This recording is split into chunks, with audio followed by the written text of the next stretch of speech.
O crime de Renato Seabra foi um dos mais doentios alguma vez cometidos e tornou-se também num dos mais mediáticos de sempre. Portugal parou quando soube da notícia. Renato Seabra teria assassinado Carlos Castro num quarto de hotel em Nova Iorque. Um caso que chocou o país pela brutalidade, pela relação entre a vítima e o agressor e pela rapidez com que uma história de glamour se transformou num pesadelo irreversível. Mas à medida que os detalhes começaram a surgir, o choque deu lugar à dúvida. Depoimentos estranhos, um surto psicótico que na realidade poderá ter sido apenas um teatro. Uma história cheia de manipulação, uma relação entre a vítima e o agressor também que levantam muitas dúvidas e bem um colapso psicológico que nós não sabemos se na realidade aconteceu. E deixa-nos aqui uma pergunta, afinal, o que é que aconteceu naquela noite? Sejam bem-vindos e bem-vindas a mais um vídeo do O Vasco e hoje não só iremos falar do crime de Renato Seabra, como iremos também abrir o primeiro episódio de Rastro de Sangue aqui no canal.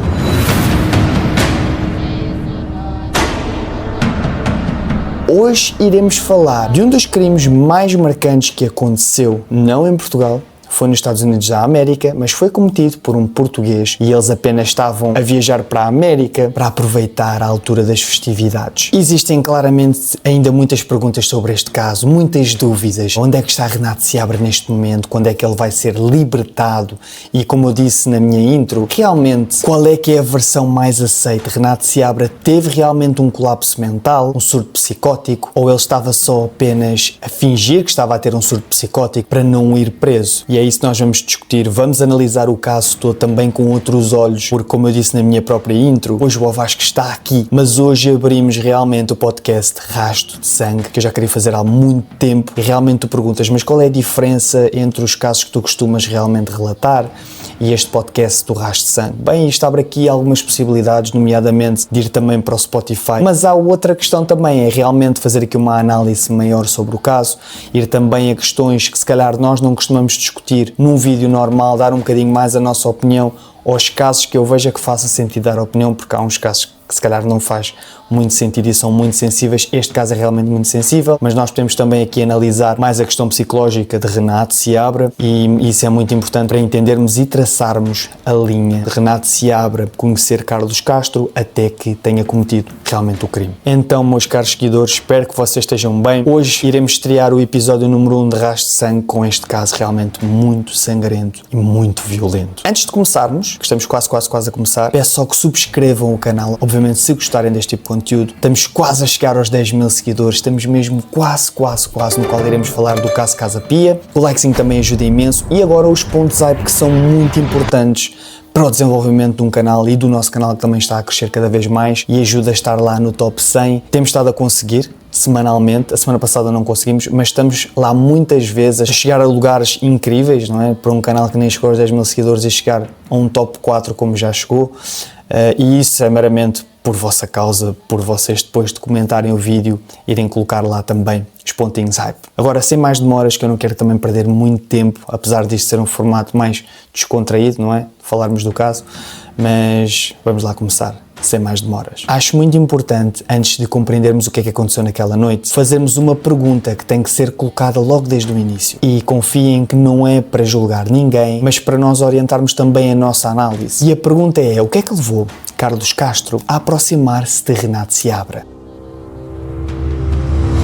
E para respondermos a isso temos que entender quem era, primeiramente, Carlos Castro. E Carlos Castro nasceu a 5 de outubro de 1945 em Angola. Desde muito jovem mostrou interesse pela leitura e pela escrita, começando a trabalhar na imprensa ainda na adolescência. Aos 15 anos já colaborava em rádios em Luanda e jornais, antes de se mudar para Lisboa no início da década de 1970. Ao longo da vida tornou-se uma figura pública de destaque como personalidade da televisão em Portugal, tendo trabalhado na mídia por 35 anos, cobrindo fofocas sobre músicos, atores e celebridades e conquistando ainda mais popularidade após assumir publicamente a sua homossexualidade e revelar o lado feminino da sua personalidade. Agora, uma pergunta muito interessante para se responder é como é que eles tiveram a sua primeira interação, não é? E toda essa conexão aconteceu a dia 9 de outubro de 2010, no qual Carlos Castro enviou uma mensagem a Renato Seabra depois deste aceitar o seu pedido de amizade no Facebook. Como nós podemos ter então em conta, Carlos Castro adicionou Renato Seabra no Facebook. Depois de Renato Seabra ter aceite, Carlos Castro manda então a primeira mensagem e eu vou aqui fazer uma análise dessas mesmas mensagens. Carlos Castro responde: Olá Renato, muito grato e um abraço.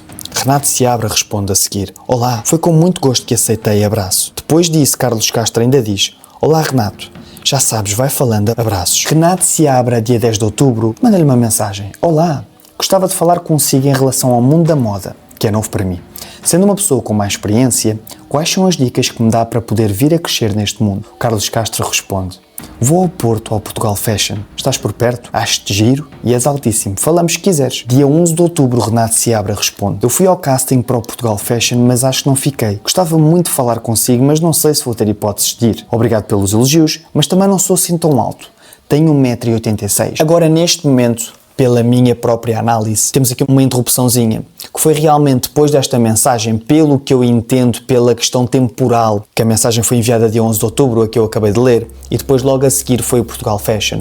Então, o que eu deduzo é que eles tenham encontrado realmente e depois ocorreram mais mensagens. E vamos então agora cobrir essa parte para saber realmente como é que Carlos Castro tinha conhecimento de que Renato Seabra existia, porque Renato Seabra não era um mero ser humano desconhecido, ele teve alguma fama nestes últimos anos e é precisamente isso que nós vamos discutir.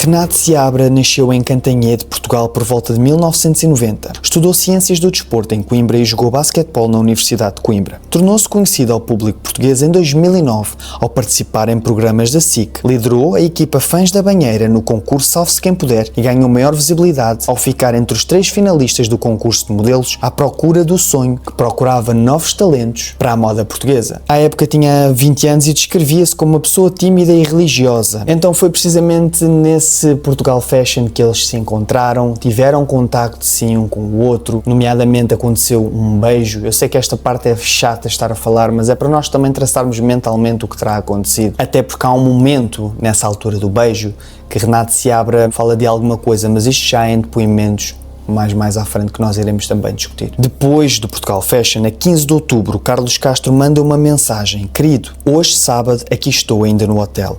Tomei já o pequeno almoço, pensei em ti muito. E para te mandar ternuras e beijinhos, esperando que estejas bem. Está sol no Porto, és tu. E já tenho saudades tuas, tantas. Pensa bem por ti e para ti em tudo, quero estimar-te muito. Dia 16 de outubro, Renato Seabra responde: Como te disse por mensagem, também tenho pensado muito em ti. Pensei em tudo o que disseste e quero estar contigo. Um beijinho grande.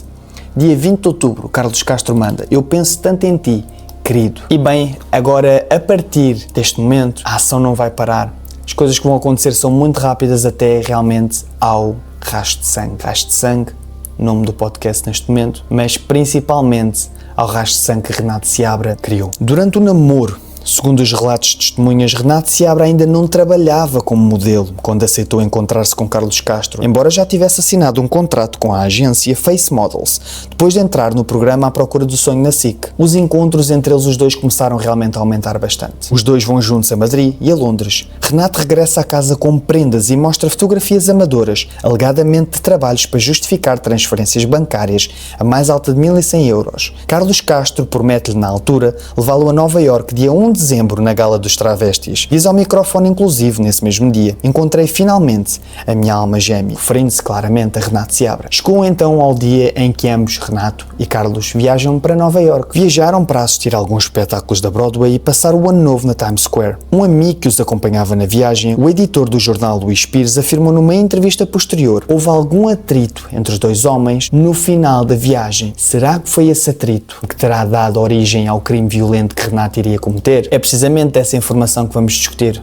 um bocadinho mais à frente. Não se esqueçam, se estão a gostar deste conteúdo, se estão a gostar de Rastro de Sangue, deixem um likezinho para demonstrar também esse vosso apoio. Obviamente se gostarem. Se não gostarem, podem só assistir, não há problema. Os dois aterram então em Nova Iorque, dia 29 de dezembro, e instalam-se no quarto 3416 no Hotel Intercontinental. Este quarto 3416 iria tornar-se num banho de sangue, literalmente. Depois disso, vão ao Madison Square Garden, onde jogam os New York Knicks, ao Radio City Music Hall, ao Rockefeller Center, à Quinta Avenida. Depois disso, Carlos oferece a Renato um fato e uns sapatos Versace. Lembra-te, este fato irá ter um significado mais à frente. Carlos Castro diz-lhe Este fato é para utilizares numa ocasião especial. No ano novo, ouvem as 12 baladas no Times Square. No dia 1 de janeiro, encontram-se com uma amiga do cronista, Wanda Pires, que vive à altura em New Jersey, e o seu namorado Avelino Lima. Wanda classifica o jovem como calmo e educado. Quando o mesmo conta que gostaria de estar em Londres, ouve de seguida o amigo a dizer-lhe que lhe pagaria o curso. Depois disso, Renata ainda diz: o Carlos é a melhor coisa que me aconteceu na vida. No dia 5 de janeiro, os 4 vão ao Atlantic City.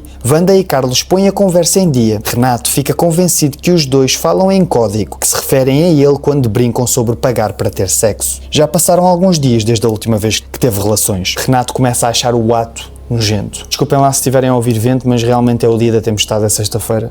O vídeo é para ser lançado domingo e está horrível aqui. Em Atlantic City, o jovem pede a Carlos notas de $100 atrás de notas de $100 e perde tudo. No regresso, quando estão a jantar hambúrgueres, dá-lhe comida na boca. Era como se fosse uma lua de mel, recorda Wanda.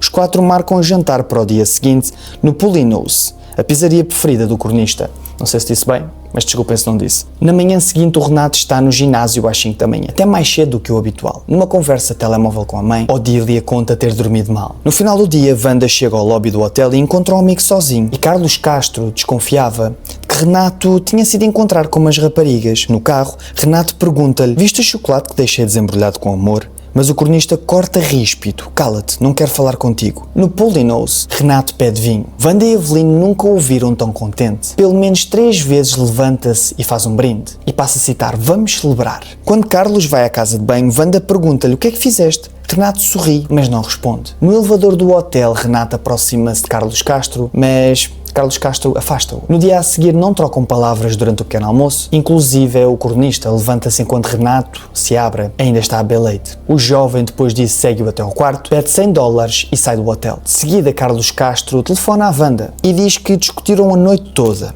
Ele disse-me coisas horríveis, parecia outra pessoa, parecia que tinha dupla personalidade. Terá sido durante essa discussão que o jovem afirmou que já não era gay.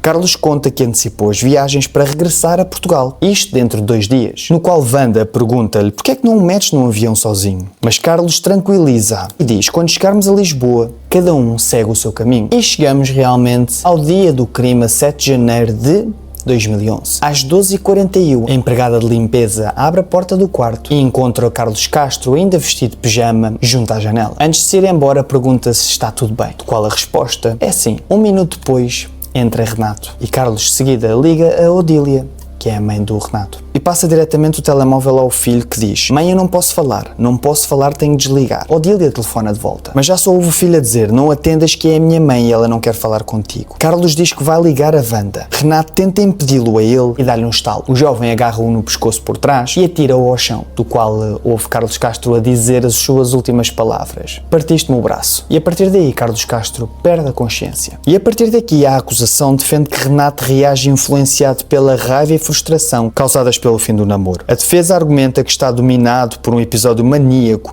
que o coloca numa missão do inferno e, repetindo outra vez, a partir daqui, se tu és sensível a questões mais violentas, de sangue, não vejas, porque é realmente das partes mais horríveis que tu vais ouvir num vídeo e num vídeo meu. Mas para quem quer ouvir mais, vamos lá então começar a descrever este cenário sanguinário. O jovem agarra num ecrã, num monitor, e atinge Carlos Castro na cabeça e no peito. Pega numa cadeira de metal, faz o mesmo com ela. Depois disso, levanta uma garrafa de vinho e atinge-o com a mesma. Isto na cabeça. Salta várias vezes em cima da sua cara. Depois, segundo escreverá, imagina Carlos a levantar-se e a pedir-lhe para lhe ir ao...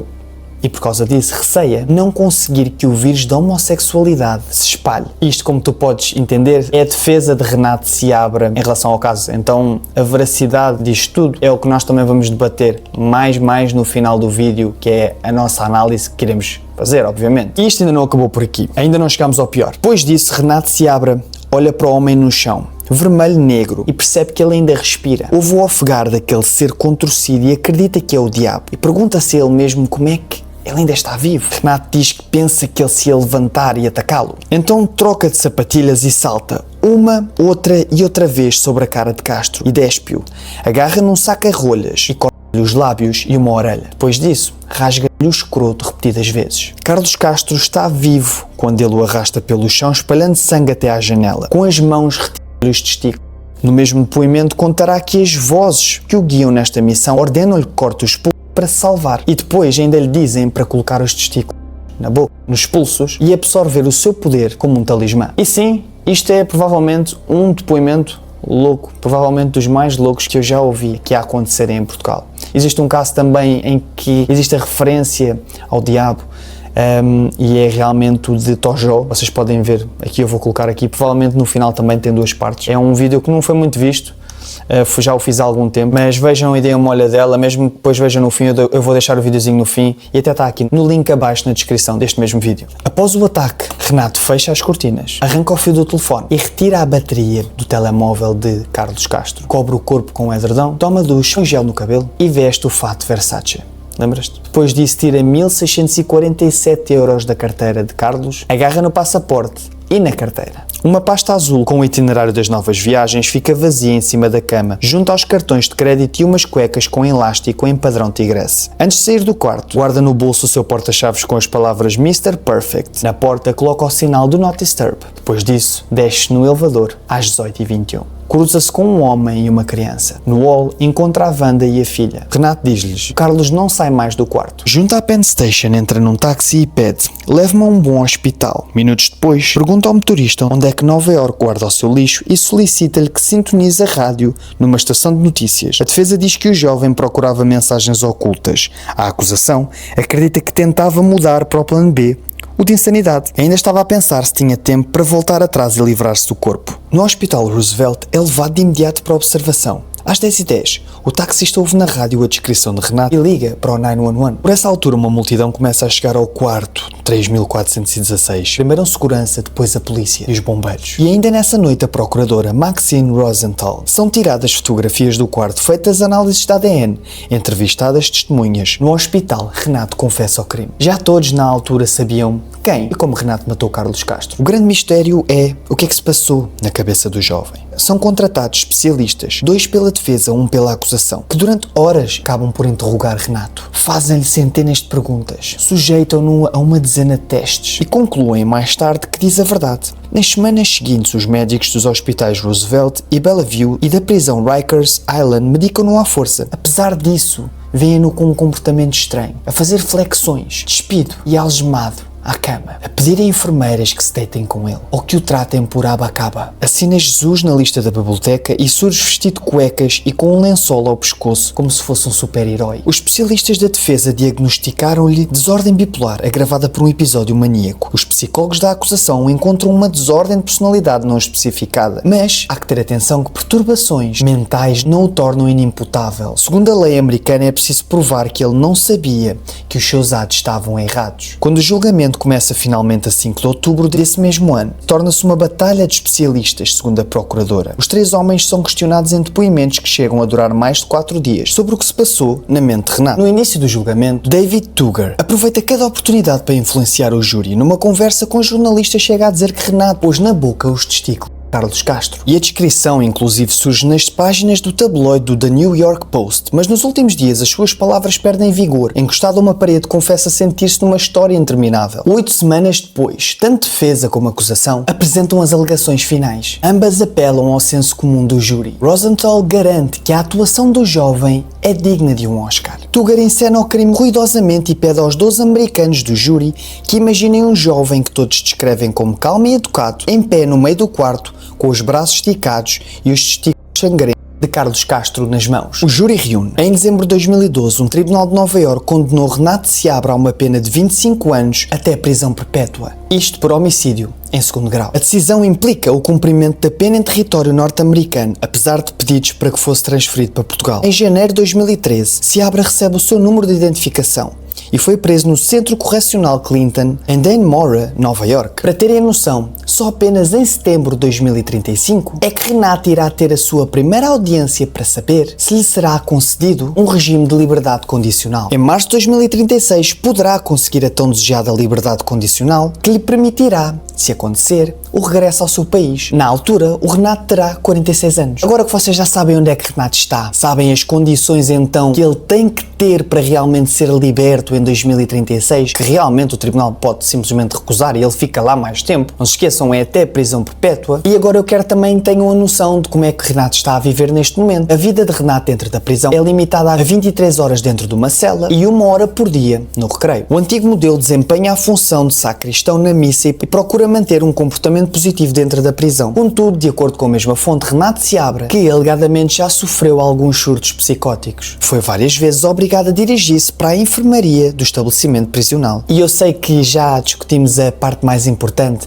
mas eu quero ficar a analisar contigo o porquê dele poder ter feito isto e realmente nós analisarmos um pouco mais o que é que aconteceu naquele tribunal, para que na realidade o tribunal não tenha considerado que ele tenha tido um surto psicótico e bem, provavelmente passar o resto da sua vida num hospital psiquiátrico, que era o que iria acontecer se isso fosse realmente confirmado. Eu quero que vocês entendam, principalmente a versão da defesa, que dizia que Renato Seabra desenvolveu rapidamente um transtorno bipolar com sintomas psicóticos mesmo antes do crime. Os advogados alegaram que ele antes do mesmo tinha entrado em delírio, até pelas próprias coisas que ele alegava que tinha feito. Para terem noção, nessa alegação, Renato Seabra acreditava que Deus o tinha mandado para livrar o mundo da homossexualidade. E agora, para terem uma noção ainda mais clara, segundo a defesa, 16 médicos de diferentes instituições diagnosticaram Seabra com doença mental grave após o crime. O advogado David Togger afirmou que este conjunto de provas demonstrava claramente que Seabra estava psicótico e atacou o perito de acusação, Dr. William Barr, que considerou Seabra imputável